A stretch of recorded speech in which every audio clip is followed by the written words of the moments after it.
Hello and welcome to this session of ExecuNet Masterclass. I'm your host, Tony Vlahos, and my guest this hour is the Global Practice Leader of Execution for Franklin Covey, Mr. Chris McChesney. So the number one challenge facing corporate leaders ahead of innovation, geopolitical instability, and top-line growth is executional excellence. It is really hard, right, to implement our plans for achieving our wildly important goals. Well, today you'll learn a simple, repeatable, and proven formula for translating a strategy into awesome results without falling into the crisis management trap. Really important stuff, and part of our commitment here at ExecuNet to connect you with trusted advice that can transform your career, how you work and lead, and the way you live. So let's begin at the beginning with a few housekeeping things that will make your experience today all the more enjoyable and valuable. First off, I'm going to apologize. I did not send you guys the PowerPoint slides in advance. Fear not though, Chris is at the controls, and if you stay with him, I am positive you will learn a whole lot by watching and listening.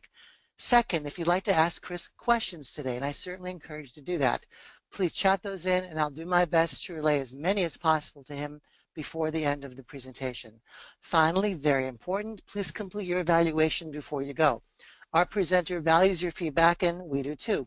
It really does help us serve you better.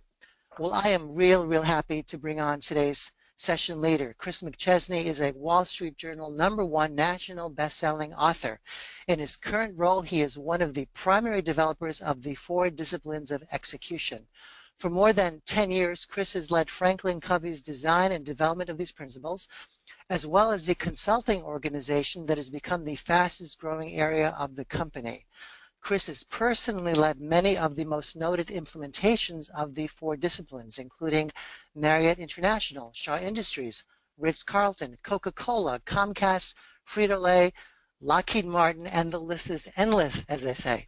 His career with Franklin Covey began by working directly with Dr. Stephen R. Covey and has continued over 2 decades to include roles as a consultant, managing director, and GM within the organization.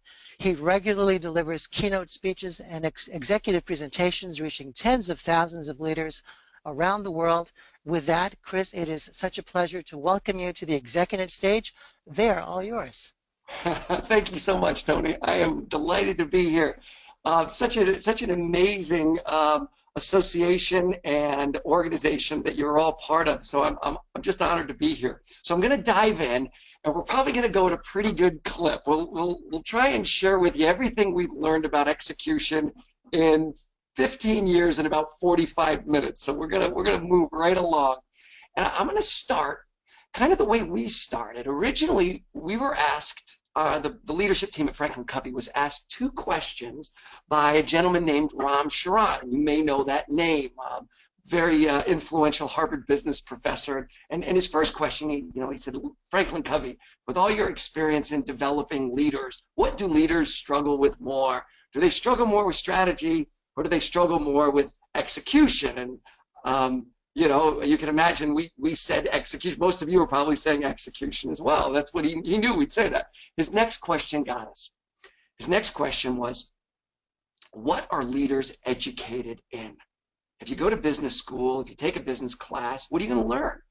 Do you learn execution, or do you learn strategy and business planning? And that, for whatever reason, that moment in time really began something for us where we really wanted to understand what were the root principles behind this dilemma that everyone's frustrated with, but really aren't that educated in. So the very first thing I want you to think about, and you don't just have to think about this, you can do this, but if you look at all of the things that you're currently working on to improve your life, your team, your organization, if you have organizational responsibilities, they all fall neatly, more or less, into 2 categories. And this is, we find a very helpful distinction to begin thinking about execution. The one category, stroke of the pen, is exactly like it sounds. It's anything you can do because you have the authority, right? You have the money. It may take brains and guts and maybe a little consensus building, but it's going to happen because you said so, right? Big consequences often associated with these things, and they could be, right? They could be small, do we hire that person or not? They could be big, if there's a new line of business, do we want to go into that? And I think people that have never had, and this is just a theory, but I think people that have never had leadership positions would tend to think this is what being a leader is. And then when you get in charge, you realize there's a whole bunch on this other side, right? Right? That no one's really listening to me. And there are these other components that require a change in behavior, or worse, a change in habit. And these are the things, I'll tell you maybe the best way to think about it. These are the things that you can't get done with a memo. And it doesn't matter that you're the boss. These are things that require not just compliance, but they require commitment. And I'm going to go ahead and say this. We believe, and we saw this very early on, that with very few exceptions, the hardest thing a leader will do is drive a strategy or a plan that requires a significant change in people's behavior, or, right, a high degree of engagement. And I want you to just think about that for a second, right? Is most leaders are going to hit this wall. And one of the things ways we've expressed this, we find that people resonate with it very quickly. They get this idea. We had a chief engineer, one of the top 50 developers of the Lockheed Martin Joint Strike Fighter, right? One of the most complex projects in the history of the world. And he sort of nailed this idea. He said, harder than getting another 5 pounds out of the landing gear assembly, right? It was all about reducing weight, was doing anything that required a significant change on the part of the engineers. That everything else could be figured out, but this felt like voodoo. So we recognize there's this rub, but most leaders, and I'll put myself in this category as well, we don't tend to think, I wish I was better at this, right? It was not this, I wish I was better at driving a strategy that required a change in people's day. What we tend to think is, I wish I didn't have Tony, Mark, and Sue on my team, right? Every leader hits this wall, and immediately you tend to think, well, you tend to blame the people, because, and why not, right? They're the ones not doing it. Who would you like me to blame? And this is, I think, where most people stop, right? This is maybe where we would have stopped, except there was a gentleman by the name of Edwards Deming, right? You know that name, father of the quality movement. And at the heart of Deming's philosophy is this one idea, that anytime the majority of people behave a particular way, the majority of the time, the problem's not the people, right? An individual, a person could be a problem. A person can be defiant, belligerent, right? Difficult, a whole bunch of ways. And he had a term for that. He called that special cause. But if the majority of people are behaving a particular way, the majority of the time, the problem's in the system, and the leader has to own that. All right, so full stop. And we think this is important. So what have we said? Execution's harder than strategy. The kind of execution that's really hard is the kind that requires a change in human behavior. And we don't get to blame the people. All right, so with that in mind, we started diving into why. Why is this, right? Why is this not just hard? Why does it sometimes feel harder than it ought to? Even when they tell us they'll do something often, or even when it's in their best interest. And for a number of years between, I'll tell you exactly, between 2002 and 2004, we did an enormous amount of research on a whole bunch of ideas around why so many leaders struggle with this. And everything we looked at, we could find data to support that was the problem. That was the problem, right? The problem was clarity. People don't understand the goal, or commitment, or translation, or accountability, cross-functional collaboration. We're not hiring the right people. We're not training them properly. At one point, we had 12 root cause breakdowns, but then we started to realize, no, and it took us a while to realize this, but that there's a single root cause behind why the hardest thing, right, a leader has to do. What is it? And here's what we believe, and this is really critical to the whole thing, that within every team, there's a rub or a conflict between two forces. then I'm telling you, you're experiencing it right now, right? I'm guessing, let me explain what it is and I'll tell you why you've been experiencing it. On the left is the day job. It's everything you have to do to maintain the operation today. It's a life support. Okay, we gave it a name. We call it the whirlwind because that's how it feels. Feels like a whirlwind. On the right are the goals for moving the organization forward. These are both necessary, right? They are, but they're not the same and they don't get along. They compete for time, energy, and attention. And you know which one is the 100-pound gorilla or the 100-pound gorilla. Would be all right with 800-pound gorilla. And here's what actually happens. The brain interprets the whirlwind as urgent. It's happening right now. And we might agree with the goals. We might know there's some things we need to do. And our brain will interpret those as important. And the problem is, and this, make no mistake, this is the problem. This is everybody's problem when it comes to execution. That in the moment, in a person's brain, when something urgent conflicts with something important, which way do we go? In the moment, we always go urgent. Right? I'm not arguing with you, boss. We'll get to that, just not now. Right? The reason that executing anything that requires a change in human behavior is so difficult is because in the moment, urgency trumps, and we'll prove it right now. So first of all, let me say I'll go back to what I was going to say before. You've been on this call a few minutes. My guess is you already have had multiple distractions. Many of you, I know I'm going to say it, you've checked email. I know you have. I'm feeling a connection, but somehow I know you have checked email. Okay, this thing is relentless. It is always, I could do this for me. Think of the last major initiative that you watched die. All right, I'm going to take you to a painful place in your brain, right? It was a big deal. You were all excited about it, right? This was going to change everything, and it didn't make it. And I want you to think about how the end came, right? When it finally you could call it, right? Did the end come all at once? Was it a big, loud, embarrassing explosion? Or did this thing go down slowly and quietly like it was being suffocated? Right? And you know, there's 1,000 of you out there. I have no idea what initiative you're thinking of. But I know the end came through slow suffocation. I don't know what you were thinking, but I know how it died and I know what killed it. Here's the bottom line. The trick with execution is not merely executing a goal. Right? You look at the resumes of the people that work for you. The trick is executing a goal in the middle of a 100-mile-an-hour whirlwind. Okay, so with that in mind, I want to give you just a little more context around these disciplines. And I'm just going to use the distinctions we've already made. First of all, I want you to think, right, in any organization, at the highest level, there's a mission, there's a reason that organization exists. Vision is where we're going. Strategy is how we're going to get there. And the problem with strategy is it's always complex. And execution doesn't like complexity. The two best friends of execution are simplicity and transparency. And this is where we're going to try and get to. The first thing I want to do is let's break strategy down kind of in terms of what we've already been talking about here.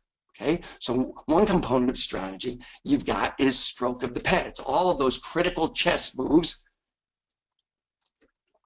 The other part is the day job. You don't get to ignore this, right? What's all the operational, necessities of the whirlwind, right? It's the thing that's pulling on you right now. You're talking yourself into being on this call right now, right? This, if you're familiar with balanced scorecard, think about the balanced scorecard right here as a way of sort of understanding, what's my financial, employee, operational, and customer data. These act a little bit like oil lights, and you pay attention to an oil light when it comes on.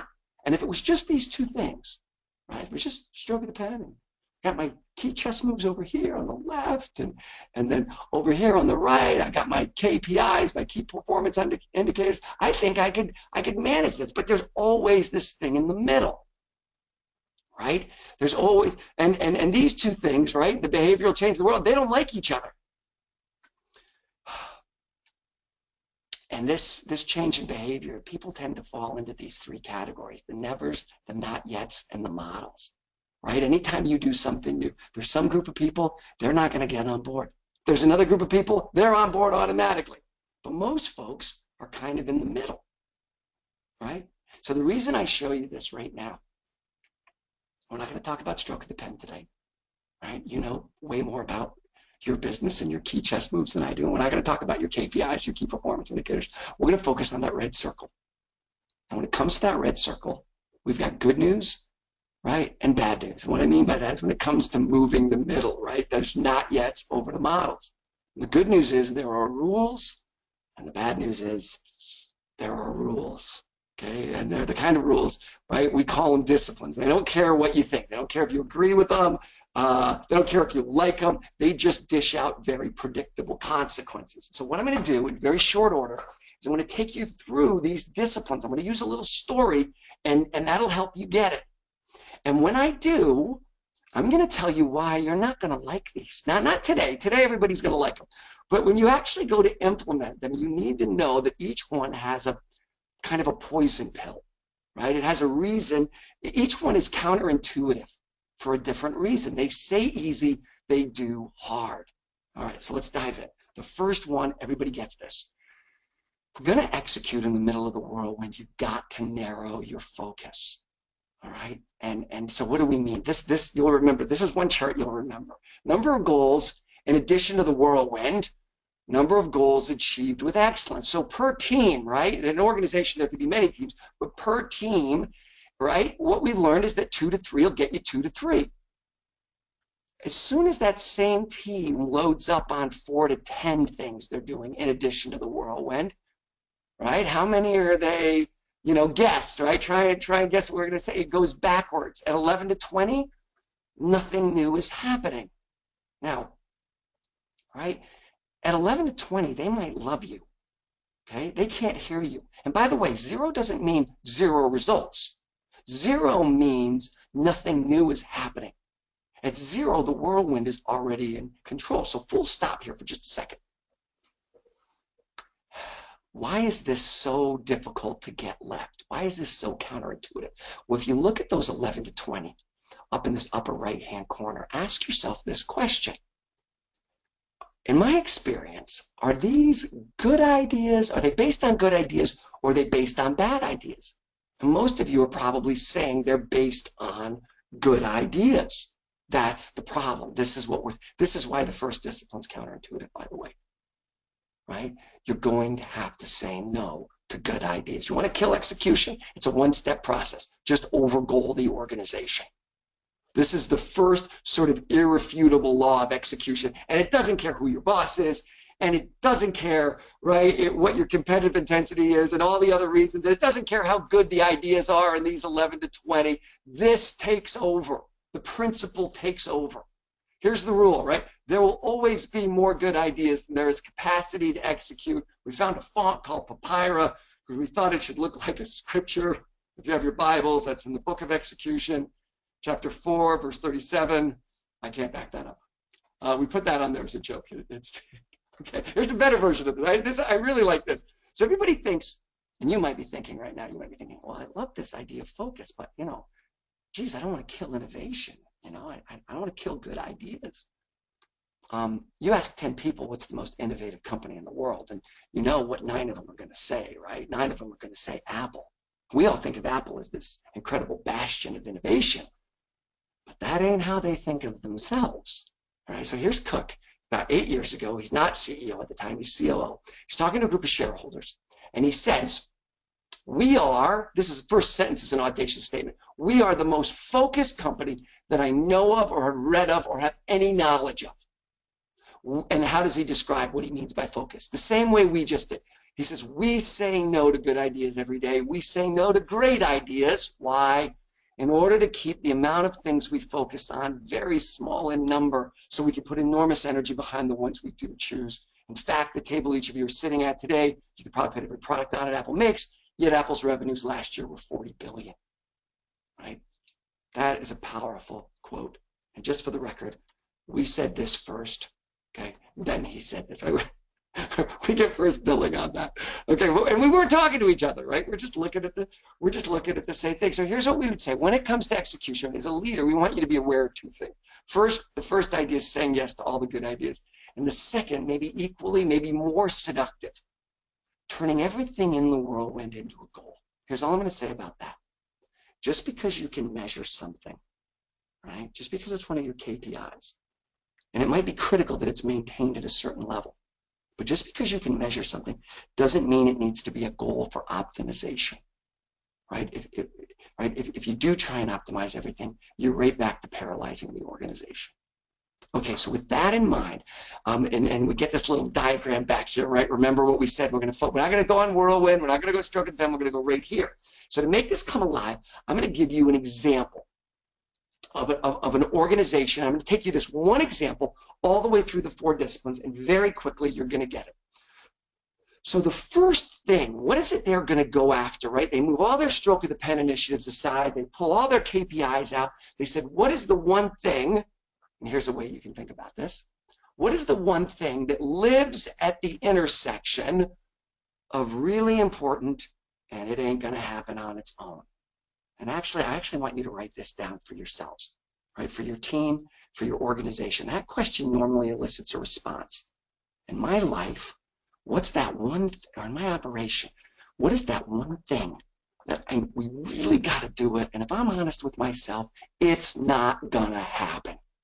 The momentum, the inertia of this whirlwind ain't going to get us there. That's what we apply the 4 disciplines to, okay? The 4 disciplines, and here we're starting on the first discipline. It's not meant to wrap around everything that we do. It's a rifle. It's meant to aim at something very specific. And so what you're looking at is a particular goal for a popular, one of our national trucking companies, Covenant Transportation. And Covenant, and by the way, this is not extreme. There's a lot of trucking companies that are at 120% turnover. You got to think about that for a second. How could somebody have more than 100% turnover? It means that several people are turning over every year. They want to reduce it from 106 down to 86. Okay? They had never been, in the history of their company, they had never been below 90%. And this is a goal they would kind of go after every year, but have never made much progress on it, okay? So that's what the reduced turnover from 106 to 86. That was the what we call a wildly important goal. And then the question, here's the next one I want you to think about. What are the fewest battles necessary to win the war? Okay, if you're an organizational leader, this is a really important question. If you just run a single team, it's not as important. But if you run an organization, right, what are the fewest battles necessary to win the war? And I'll tell you where this came from. NASA in the space shot, when they wanted to go to the moon, that was the big, wildly important goal, or the war, they had 3 battles in the early 60s: navigation, propulsion, and life support. So when you're going after something big, we love this question. What are the fewest battles necessary to win the war? So what you've done here is you've translated kind of a concept into the fewest number of executable targets at the front line of the organization. It's very hard to execute on a concept, right? Strategy, as we said, is complex. We want to translate it from a concept to the fewest number of executable targets to get that done. That's what Discipline 1 is about. By the way, I'm going to throw a new term at you now. Every one of these wildly important goals, every one of these WIGs, is also a metric. It's got a starting line, a finish line, and a deadline. Every one of them does. We call that a lagging or lag measure. Discipline 2 says act on the lead measure. All right, what are we talking about here? Discipline 1, the first discipline, is about getting your strategy into a finish line target. If you're responsible at the organizational level, you're saying reduce turnover, right? But if you're a leader further in the organization, you break it down to the piece you can tackle. Discipline 2 is what the team begins to focus on and actually do. So for instance, lag measures, you'll get this very quickly, measure the goal. Lead measures, and if you're taking some notes on this, and by the way, we'll send you, even though you don't have the slides, we're going to give you a link at the end, and you can get an overview of this. If you want to take more time, we'll send you a couple of links that will review this for you. But lead measures measure something that leads to the goal, or in other words, it's predictive, and equally important, something that we can influence. So this is the golden rule of execution right here, is identifying something that you can measure that will obviously lead to the lag measure, but is also something I can get my hands on. So if you're not with me right now, you're about to be.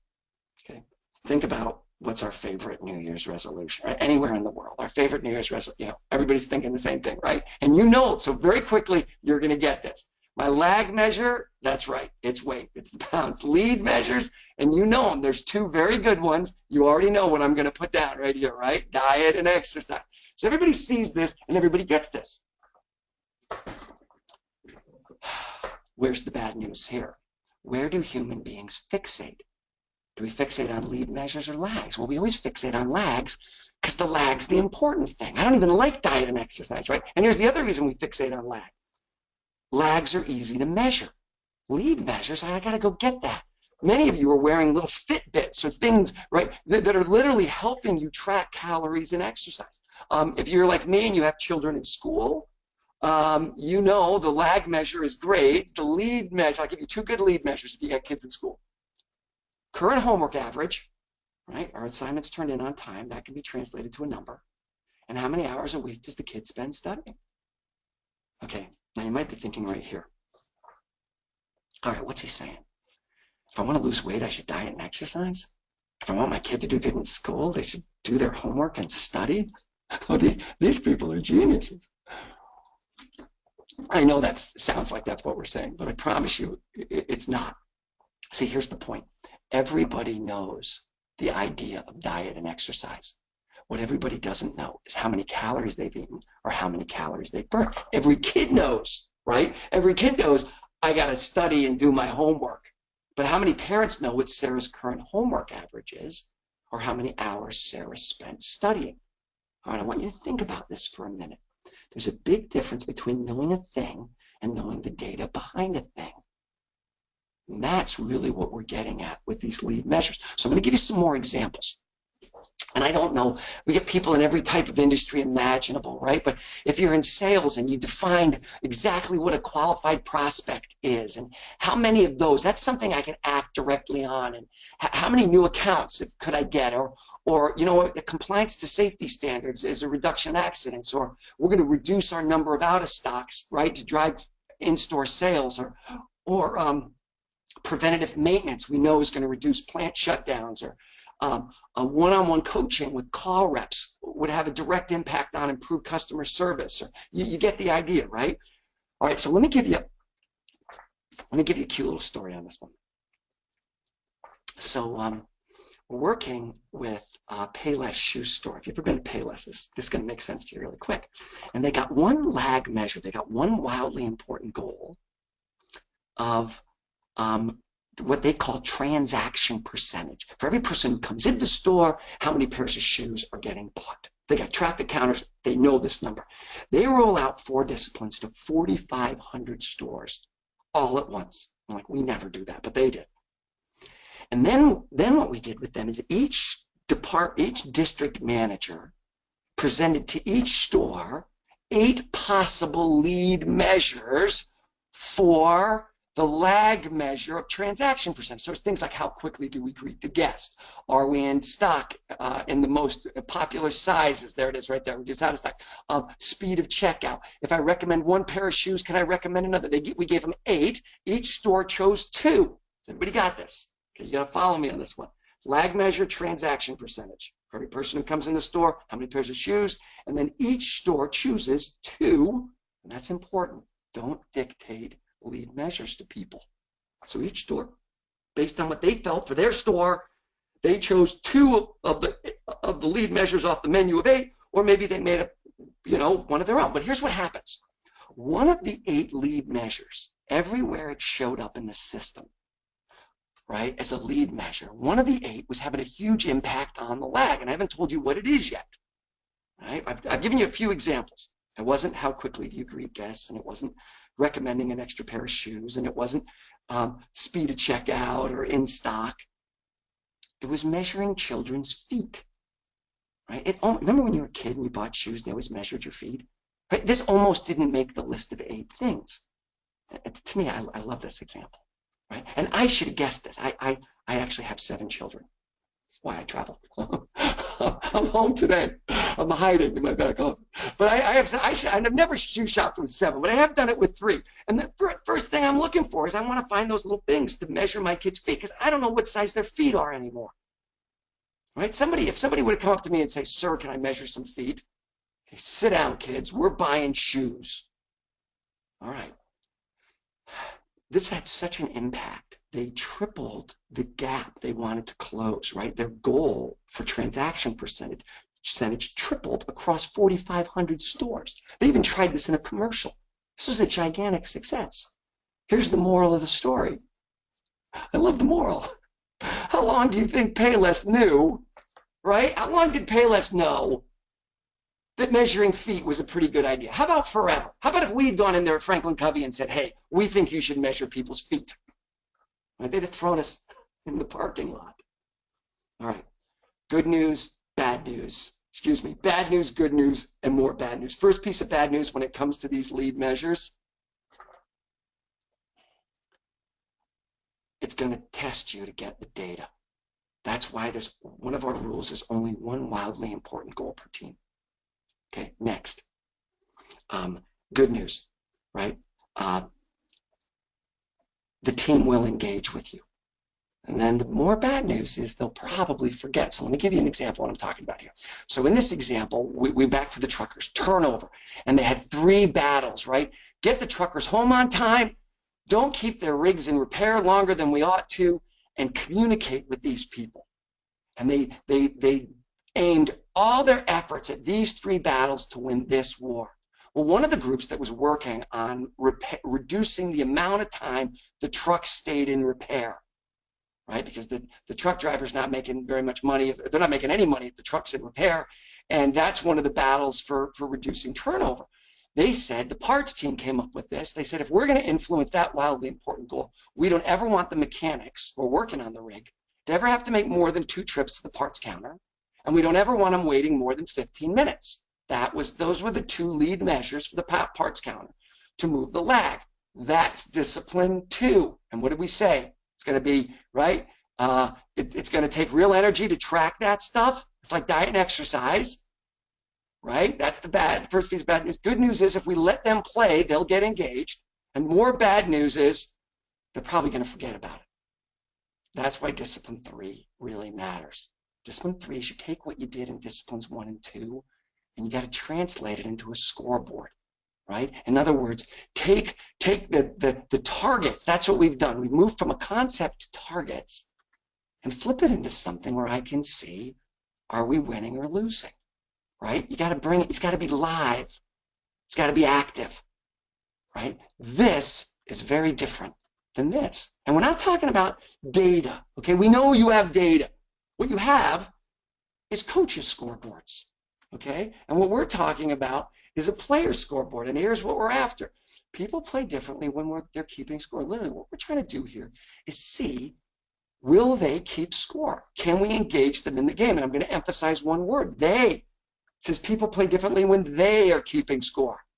It doesn't say people play differently when my boss keeps score for me. I mean, you literally know whether or not you've got their engagement. So let me just pause for a second. I said that these disciplines were counterintuitive. Now you remember, discipline 1's counterintuitive. It's not natural because you got to say no to a lot of good ideas, and nobody likes to do that. And discipline 2 is counterintuitive, right? Because we're all fixated on lag data. We're good at collecting lag data, but we don't collect lead data. And discipline 3 is counterintuitive because we're not talking about a coach's scoreboard here. We're not talking about your spreadsheets. We're talking about a player's scoreboard.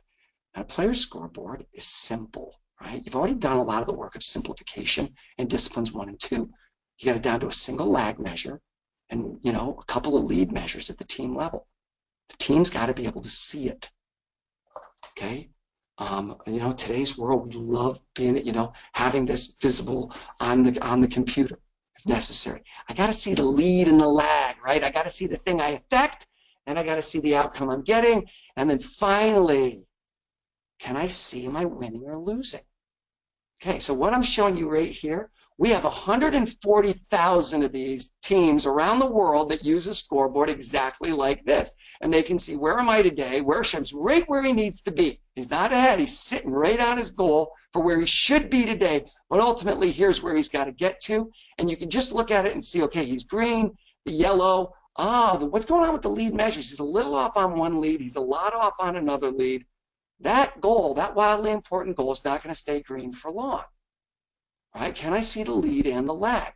If you work in physical proximity to one another, we like scoreboards like this. We try and make it as simple as possible. Words on the left, graphs on the right, lag measures or wigs on top, lead measures down below. What are we going after, and what are we doing to get there? How simple can you make it? And it's funny. This is what we show people. This is actually what we get back, and we have no idea what this means, right? Here's EIWO. This is one of the early Marriott. Every Marriott managed property in North and South America runs 4 disciplines, and you can see this is what EIW. Everything in working order. This is the engineer scoreboard. And by the way, there's nothing in our material that encourages them to do this stuff, right? Like, we're all about simplicity, but inevitably this kind of stuff happens. And what it's saying is, whose scoreboard is this, right? This isn't a corporate initiative. This is their thing. And then we like to make fun of finance and how crazy they got here because they put their dollar signs on an angle. They're pretty wild down there, finance. All right, so I love this one. So we got Garmin Electronics, right? The GPS people, and you got a group of engineers, actually a collection of teams of engineers, and they're trying to reduce this off quality metric. And this white line represents the goal. Where am I now? That's where they started. Where do I got to get to is there. And they got to reduce it, right? This distance. And these lights show when they're either above or below the line. And we saw this. We thought, oh, this is beautiful. So there's their lag measure. I get it. And there's their leads by person, by engineer. You can see how they're doing on their leads, and you can see the correlation. You can actually teach all 4 disciplines right from the scoreboard right here, right? And you can watch them just sort of bend this metric to their will. And one of our consultants called them and he said, hey, we love your scoreboard. He said, are you running out of the little LED lights? And they said, I said, yeah, but just the green ones.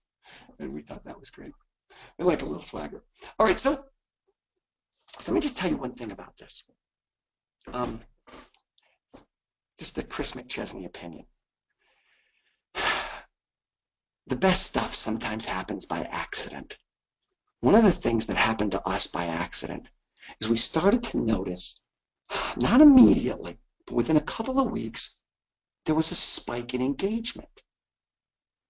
And it took us a while to put this together, but here's the point. We've come to the conclusion, and by the way, there's some great research that backs this up that we didn't find until after the fact. You go back into the 1960s, and you look at the work of Frederick Hertzberg, the guy that came up with all the stuff on satisfiers and dissatisfiers. The #1 driver of morale and engagement is whether a person feels they're winning. It isn't your benefits. It's not your pay. It isn't whether you have a best friend at work. It's not whether you like your boss. All that stuff will correlate to turnover. But don't confuse turnover and engagement. The thing that make people mad enough to leave are not the same things that engage them. When it comes to engagement, do this for me. Go to a time in your career when you were most lit up about what was happening to you professionally. And I promise you, in that moment, you thought you were winning. Right? That's the thing. So if you're a leader, here's my question. Do the people who work for me feel they're playing a winnable game? This is a great question. That's doable, but it's hard. Disciplines 1, 2, and 3 set up the game, right? Discipline 4 is how you play the game. Now, I'm not talking about let's make work fun, and I'm not talking about creating a winnable game around everything you do, right? You still got all the stroke of the pen. You still got the whirlwind. But what's that thing? What's that critical strategic objective, right? That's got to happen, but it ain't going to happen on its own. That's where you apply the discipline to. And what you're really doing is you're creating a winnable game around the most critical aspect of your strategy. And that was an accident. Like, we saw that. We didn't know it going in. All right, so let me tell you about 4. Discipline 4 is literally a meeting that happens every week at exactly the same time for every team that owns one of those scoreboards. So if you're on a team and you own one of those scoreboards, you're in this meeting. It might take 15, 20 minutes, but no longer. And it happens at the same time every week. And what you're asking is, all right, and you got to think about this. The whole meeting revolves around this one question. For me, what are the 1, 2, possibly 3, but usually 1 or 2 things I can do this week that will move the lead measure on the scoreboard? See, that lead measure is like a lever, and your lag measure is like a rock, like a big heavy rock. And you know about leverage, right? The lead measure is like a lever. Well, this is like putting force against leverage. And you got to think about it, because it's got to be something I can do, and it's going to have, I can report on this week, and it's going to have an impact on those lead measures. So let's go back to our example, because this is why I showed you the example, so I can show you this right now. So the whole thing's going to come together. So we're trying to move this giant issue, right, of reducing turnover, because it's affecting every single metric in the organization, right? It affects on-time deliveries, it affects safety, it affects client satisfaction, right? There's tons of hard costs wrapped up in it, and we're never able to impact it. And we've picked these 3 battles, and we've got this team with these lead measures, less than 2 trips, parts in 15 minutes. We're trying to reduce repair time. So now we got to play the game. In the week, what do I do? And I swear to you, I was just going to make up some examples of some commitments, but I didn't have to, because there's this portal, right? So I called the coach at Covenant Transportation, and I said, hey, go into your portal. I said, give me a commitment from the parts team. So the first one he pulls up, the coach actually remembers, and he goes, oh yeah, I remember this. Install flag system with remote control. And I have no idea what that means, but you got to stay with me on this. The parts team, these are people who supply parts to mechanics, figured out that if they gave the mechanics a remote control they could wear on their belt, that every time they needed a part, because sometimes you don't know you need a part until you're under the rig and you're working on it, they could just click that button, and the parts team would come out and meet the mechanic, allow the mechanic to keep working. That had a dramatic effect. You get it, right? What, you know, the expression necessity is the mother of invention, right? And then you know, it could be something like build 5 new larger part carts, right? It doesn't always have to be a genius idea, right? We're taking more parts out on the floor. We need 5 more of the bigger part carts. Or you know what, we're getting a lot of our parts out of salvage, right? Used parts. But it takes us forever because the salvage is disorganized. Let's organize, take an hour, let's organize the salvage parts. Or you know what? We got to change our schedule because we're bottlenecking in the morning, but we have people standing around in the afternoon. All right, think of it like just-in-time strategic planning. Okay, now these yellow things, this is a big idea right here. Right, remember what we said kills execution. Urgency does. Now these yellow things, sometimes they're innovative and clever, you know, like installing a flag system, and sometimes they're basic, like you know, build a, you know, reorganize the salvage inventory or whatever, right? They're never urgent. Folks, this is the point of the whole thing. The yellow blocks are never urgent. This is why they're not. There's always 50 things that feel, in the moment, more urgent than those yellow blocks. Okay, so if this is my week and I make a couple of commitments and I plug these yellow commitments in, right? You know what this blue is, right? That's whirlwind. And if I pull one of these yellows out, right? If I take that out, it ain't going to stay white. It's going to turn blue real fast. As a matter of fact, it's fair to say that the blue doesn't even want the yellow in there. Okay, this is what execution looks like. It doesn't look like a wall of yellow. Okay, it's about driving yellow into the blue. So think for a minute. All right, you've had an all blue week. You know what that feels like, right? You're coming home at the end of an all blue week, and this hits you in the pit of your stomach, this idea that I have been killing myself all week, and I don't got anything to show for it. Right? You want to know what sucks the soul out of a team.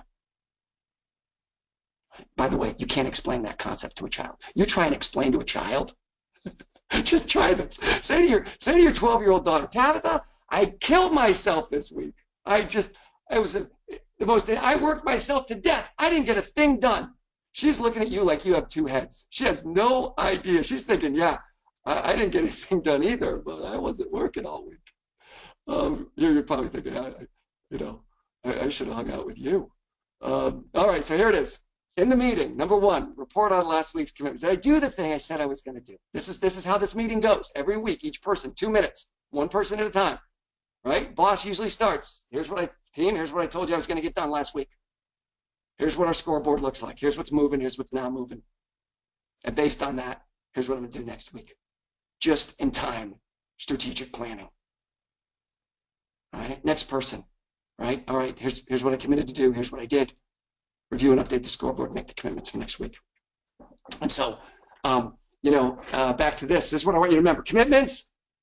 Driving a lead drives a lag. That is a winnable game, ladies and gentlemen. That's what we mean when we say, hey, can you translate your strategy, right, into the fewest number of winnable games at the front line of the organization? You can't apply that kind of treatment against everything, and we don't want you to. What's the thing that lives at the corner, right, of really important, and it ain't gonna happen? By the way, you know what happened here? They didn't get it down to an 86. Remember, they'd never been below 90 in the history of the company. They got it down to an 82. There were 17 teams like this. We've got, read the book. We got so many of these stories, right? When it works, it works. 17 teams were driving against these three battles to that war. They got it down to an 82, and it wasn't just that, but the organization also produced the best financial results in 12 years. So the first bet that let's aim this thing. That's how I want you to think about this. This is a treatment, right? What are we going to aim this treatment at? Let's blow something up that really matters. Well, this really mattered. All right, so a couple last points, and we'll open up for Q&A. I like this. This was a friend of mine, Jeff Downs, one of our practice leaders, came up with this diagram. And he makes a great point here, because everybody, you understand this, what's going on here now with this diagram. But Jeff took out the middle. And he said, what if we just did things the way we always do? Like, what if we just said, hey, we got to reduce turnover.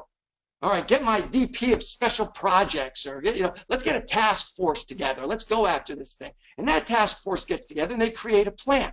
What's the likelihood that in that plan, anywhere in that plan, someone's going to say, well, you know what we really need to do to reduce driver turnover is create a salvage inventory in the parts department. Or, we need to change the work. What does that have to do with that? Well, everything. But you'd never know it if you were just doing a strategic plan. See, execution is not about just dictating some high-level plan. And it's not about forcing. When I talk about behavior change, I'm not talking about forcing people to do what you think they ought to do. It's a pull. Everything I showed you was a pull. What's the goal for your team? What are the lead measures? We're asking, we're not telling. What's your commitment for this week? This was the thing we didn't realize, that strategy and execution dance together all the way down to the front line, right? When you choose lead measures that at a frontline team level, that's strategy, right? Or is it execution? I don't know. They get all wrapped together. But it's not just create a strategic plan and dictate it to the front line of the organization. So, right, that's the game right there. And it's not the stroke of the pen, and it's not the whirlwind. It's what you aim it at. All right, full stop. Tony, if you're there, I will take questions. If you're still listening, thank you. Thank you for staying. My gosh. One of the fastest overviews we've ever done. I'll tell you, everyone stayed, Chris. No one has left. No one's left. I love that. So awesome. Nice. Let me turn to some questions from the class. You showed a powerful quote by Tim Cook long ago, which prompted the question, who should drive execution, Chris? Is it a top-down kind of thing? Is it the CEO and the management team? Or is it a different experience that we should be internalizing in our organizations? Wow, that's such a perfect question, and you're going to hate the answer, but the answer is yes. And what we mean by that is that these principles are very universal. So if you're a frontline leader or a mid-level leader, you can apply these principles, right? You don't get to determine high-level strategy, and there's a lot in your world when you don't get to determine, and there's a lot of things, stroke of the pen things that are going to happen to you. But you can choose a wildly important goal, right? Of the 12 initiatives that were given to you, you can choose to put the treatment against one of them. You can apply, we learned this. And matter of fact, our biggest initiatives never start at the top. They always start in a pocket. Somebody got this methodology clicking, and then senior leadership gets excited about it. Almost every time it starts in a pocket, and then it grows. So I love that question. I hope that's a good answer, but I love that question. Sure, and it inspires another question, and this comes from a humble CMO who says, my boss is always asking me to develop and implement new goals. I'm being asked constantly to change what I'm focused on. At least that's the perception. How does one deal with that and kind of, apply what you're saying to that real life scenario? Well, inside this question, and I love CMOs, by the way. They're always the funnest people in part. inside this question, of all the marketing people, they're the most fun. That's really saying something. Inside of that question is an opportunity and a challenge. This, you may have picked this up, but I'm a attention deficit hyperactivity disorder person, whatever. I don't know what you call me, but I'm one of those. And I've often thought that 4 disciplines is like Ritalin for me. Like it helps me focus. And it really has. One of my co-authors, Jim Hewling, man, this stuff comes so natural to him. And to me, I want to break every one of these principles every day. And so when an organization adopts this, what it does is it builds a little structure around keeping a leader from just jumping to one thing or another. Different stroke of the pen things might pop up and go away, different whirlwind things. But organizations, even people like me, are very hesitant to just pull up the roots and reload the process on something new. It gives you the ability to hold course. So, that was the opportunity. The problem is if you're doing that and someone's constantly throwing new things at you, that can be challenging. But I would even say within your circle of influence, is there one component of what your marketing department, is going to attack that you feel you can stay with over time, regardless of the various projects that are thrown at you from above? And I know that's probably not what you wanted to hear. The other option is, hey, if you like the methodology, we'll come in on our nickel. For any leadership team, any senior team, we'll come in on our nickel for a couple of hours and just chat about the concepts. You'd be surprised who resonates with this stuff. That's a great offer. Before we continue with the questions, Chris, we did promise everyone that you would let them know how they can get the slides. Do you want to cover that before we move forward? Okay. Yeah, sure. So if you send an email right here, we will bounce you back a couple of video clips. So so I can't give the slides because those always show up on the internet, and my legal department won't let me do that anymore. But the video is just as good. So we'll send you a couple of different video links that you can review, and the graphics are on the video links.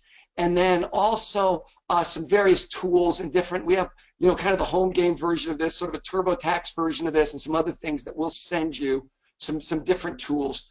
Or to that number, if you're interested in having one of our practice leaders come out and do a chalk talk for a couple of hours, executive lunch and learn. We're always game for that. Awesome. All right, let's continue with the questions, Chris. This one, I'm going to blend 2 thoughts into one because I think while they're somewhat different, there's a theme here. How do you implement 4D, your disciplines, in a distributed workforce where people are different places, different times? And the second kind of scenario is a matrixed organization where, for example, it's a sales group and it's spread across the world. How do you pull this off? So here's so the last question first. The last question's a hard one. What we've learned to do with matrixed organizations is not figure out ahead of time what the teams are going to look like. Because you can run, obviously because it's a matrix organization, you could run the goals like functionally or geographically or, however the matrix is set up. And instead, we start with this sort of war and battle thinking, and we just let the targets sort of take their own direction, and then we match the organizational structure after we do the goal structure. So this work in discipline one, I showed you a very simplified example of that, but this work in discipline one of breaking things down into the goals and the sub-goals, if you do that first, then you know how to organize the teams, and it can go either direction inside of a matrixed organization. And that's been our experience, and it's never let us down. It's the old adage, form follows function, right? And then what I'm showing you right here very quickly is the portal that we use, where we have 140,000 teams that are just like the other question, which was, how do you do it if you're at different locations? And so all the metrics look like this. It's a simple web portal. There's your lag, there's your lead measures. You know, if I'm ahead of where I should be, I'm green. If I'm below, I'm yellow or red. And you should just be able to see kind of the 4 disciplines. There's the commitments, there's the lead in the meeting, right? The leader pops up, each person takes a turn, and that's how 4 disciplines lives in a virtual reality. By the way, the real power of this is that leaders can then look and say, all right, I got, you know, across my 5 teams, wow, I need to talk to Maintenance East. They went to sleep on me. And Fleet Management's killing their lead, but they're not moving their lag. And so you get some great organizational transparency when you go online as well. Mm-hmm. Chris, here's another one. Many of us have either been taught or experienced that poor execution usually means poor alignment across especially larger companies, but I don't think small companies are immune from that. Is that necessarily true? What's the role of alignment in execution? The very first version of the 4 disciplines of execution was called aligning goals for results. So whoever asked the question is very astute, and that's why. And I'm going to go right to the beginning, right up here for just a second. This is why this work at a senior level around, okay, you know, let's create some, you know, first of all, organizing this way around what we're going to go after is a big deal. But maybe the more relevant diagram is this one right here. When we start to really break down a strategic focal point, I'm going to say one thing, and I hope this is going to make sense. We'll do a high-level war and battle, and in a big organization, I showed you a small one. We then allow the functions to link into the battles, right? So if this was Kennedy, NASA, and this was go to the moon, and this was navigation, and this was propulsion, and this was life support, then your organization would link in to these battles, and we find that that very naturally creates very harmonious alignment in an organization. And that's a big conversation maybe for another day, but that's how we get at alignment. Awesome.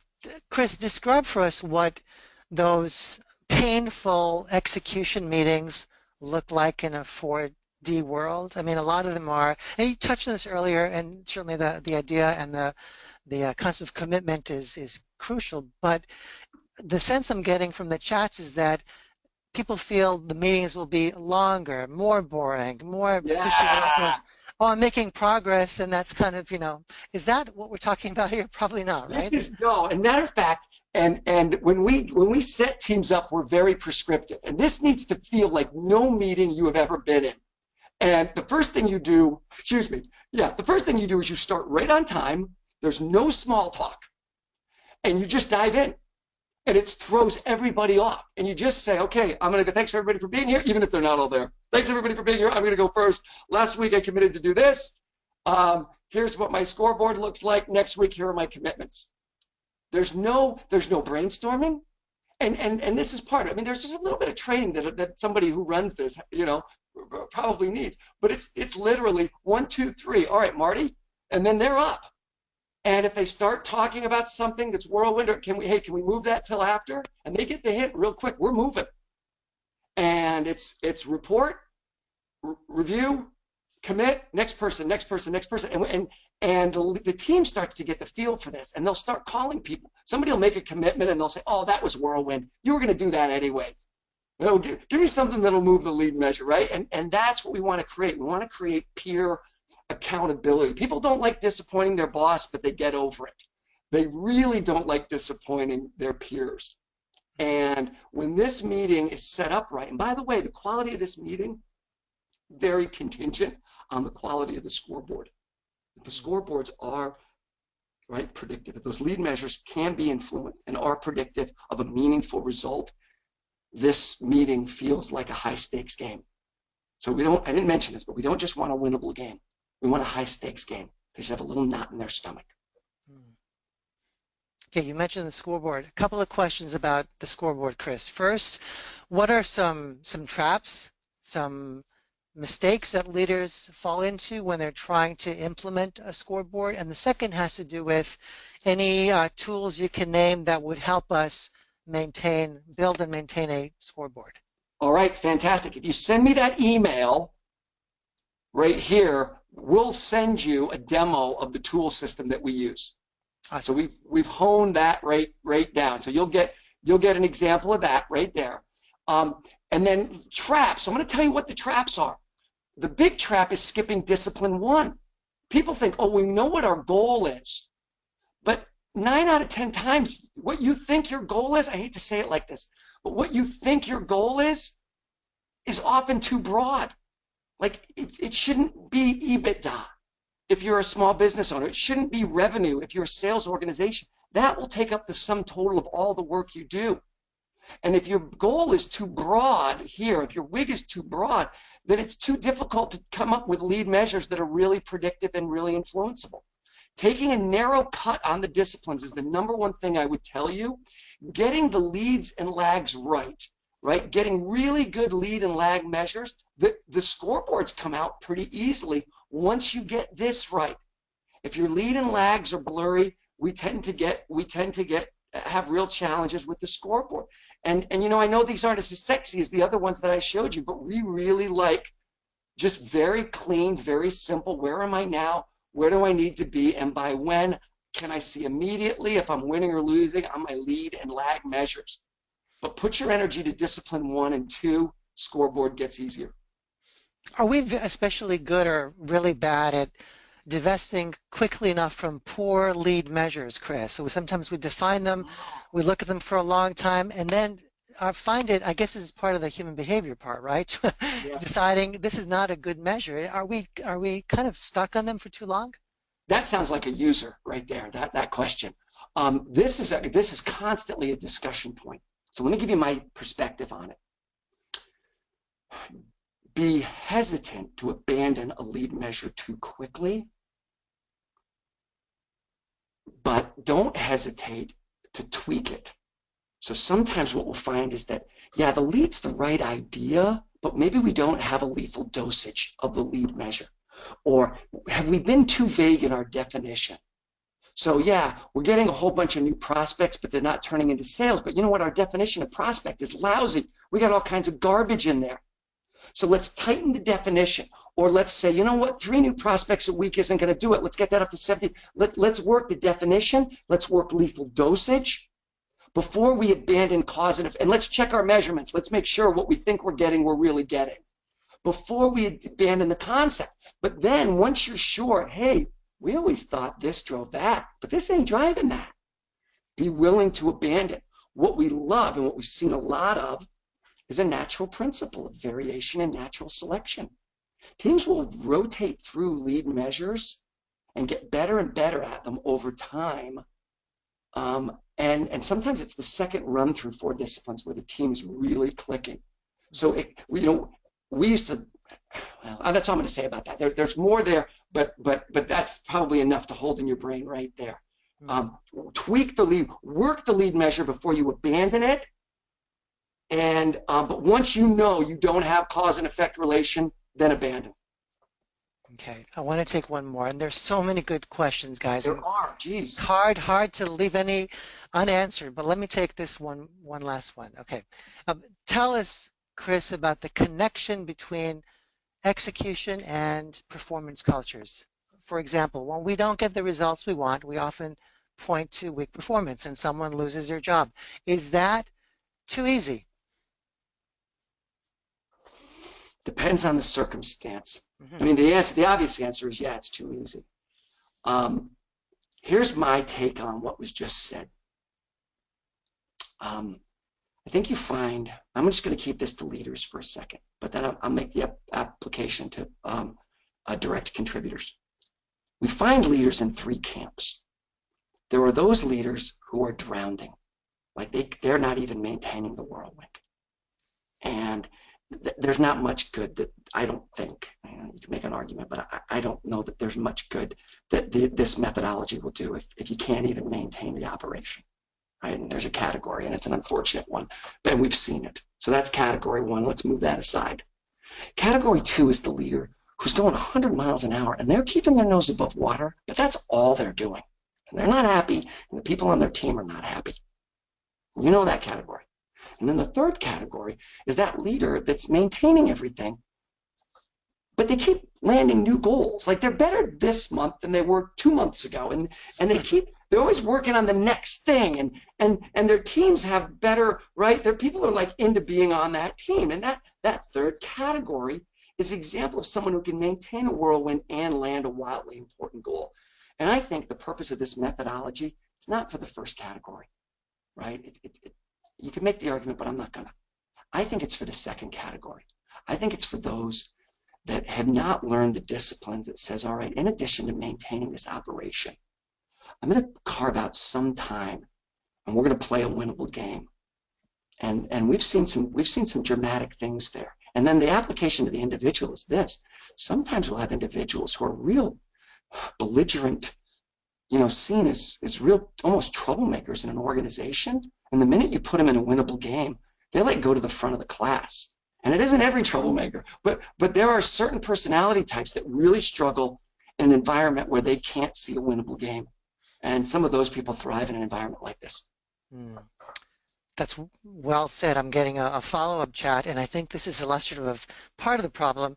Um, Chris and Tony, I work for a CEO who once sent a lot of emails, held a lot of town halls, but just couldn't get all of us to understand what we were doing and why we were doing it. So I think that goes to your point a bit about putting someone in a winnable game with clarity and focus and a lot of other good things. Yeah. Yeah, and I would say to this, when you see a leader struggling, they're trying to sell you a concept. And they're trying to sell the organization a concept. And it's very difficult to execute on concepts. The first discipline forces a leader to let go of the concept and give us a target. Like the space program, the concept was to lead the world in space exploration, right? That was a concept. And what does it mean to beat the Russians in space? And who knows? And Kennedy, whether he realized it or not, he dropped the concept. And instead he said, yeah, we're going to the moon. And I'm like, I got that. That I can get my head around, right? You want to execute on something, get it out of concept, and define a target. That's what discipline one's about. I On love that that you brought that up, Tony. You bet. And on that awesome note, Chris, thank you so much for your time, for going over our time together, and for sharing your insight. Thank you all for your time and attention. That's my most precious asset, and I truly, truly treasure it. Thanks for all the great questions. I'm sorry if I didn't get to yours, but I hope I got close, and I know I got to a lot of them. So hopefully we all learned something, or a lot of some things today. Chris, any final thoughts before we officially wrap up today's masterclass session?